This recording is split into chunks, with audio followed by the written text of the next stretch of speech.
Katina, I mean, I was with you at some of the early days, and you make it sound so easy, but maybe, share some of those stories from those early days of, when you were trying to bring stakeholders internally and externally along for the ride and try to communicate this vision that you had. When we were creating the vision, we created it collectively across a multitude of team members and teams within Pfizer. And I think Angela did a beautiful job outlining that it's a balance, right? So the strength of the Enterprise Strategic Alliances team, for example, which is one part of my team, is that we do partner and work so closely with those BU teams that own the business and those subject matter experts.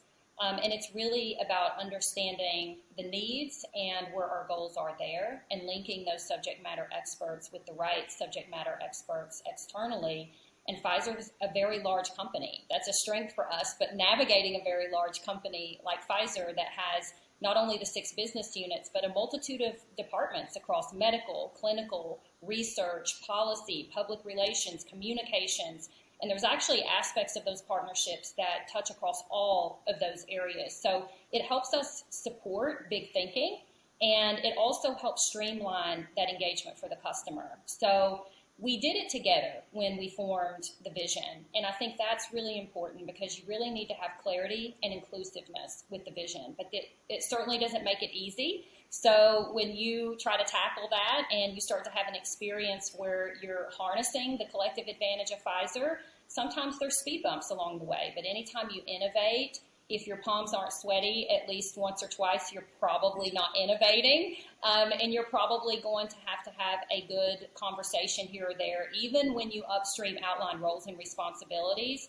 when you get into the thick of actual execution, sometimes those things still have to be worked through. And I think that's where trust comes into play.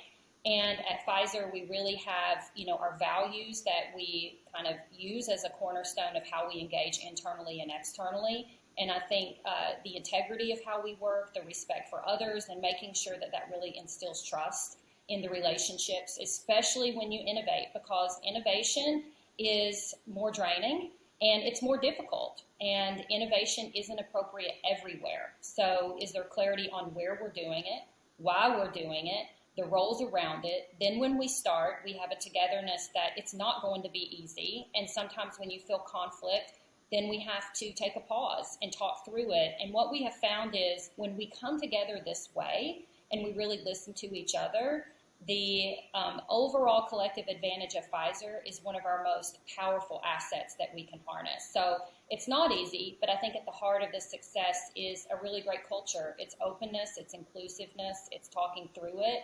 And sometimes when you're paving that path that has never been paved before, there's going to be conflict, there's going to be some uncertainty, and you have to work through it. You have to talk through it, and you have to figure out the path forward together.